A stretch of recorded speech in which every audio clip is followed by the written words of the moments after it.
காதலன் காத்திருந்த நேரம். காதலி எப்பொழுதும் தாமதமாகத்தான் வருவாள். காதலன் எப்போதும் அதே இடத்தில் அதே பெஞ்சில் காத்திருப்பான். சாரி லேட் ஆயிடுச்சு என்று காதலி சொன்னாள். பரவாயில்லை என்று காதலன் சிரித்திடுவான். அது அவர்களுக்கு பழக்கமாகிவிட்டது. ஒரு நாள் காதலன் வரவில்லை. காதலி முதல் முறையாக அந்த இடத்தில் தனியாக நின்றாள். 5 நிமிடம், 10 நிமிடம், 30 நிமிடம். அவளுக்கு கோபம் வந்தது. எப்போதும் நான் தான் தாமதம், இவன் ஒரு நாள் கூட காத்திருக்க மாட்டானா என்று மனதுக்குள் நினைத்தாள். அப்பொழுது அங்கிருந்து ஒரு வயதானவர் அவளிடம் சொன்னார், இந்த பெஞ்சில் தினமும் ஒரு பையன் ரொம்ப நேரம் காத்திருப்பான். இன்று அவன் வரவே இல்லை. அவளின் நெஞ்சம் கனத்தது. அந்த நேரம் அவள் போனில் ஒரு மெசேஜ் வந்தது.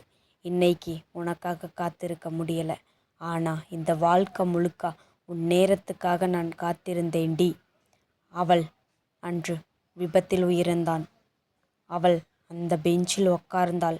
முதல் முறையாக தான் தாமதமாக வந்ததற்கு கண்ணீர் விட்டாள். சில காதல்கள் காத்திருப்பதுதான். அதை புரிந்து கொள்ளும்போது காலம் தாமதமாகிவிடும். நீங்களும் உங்கள் காதலுக்காக காத்திருப்பீர்கள் என்றால் ஒரு சப்ஸ்கிரைப் செய்யவும்.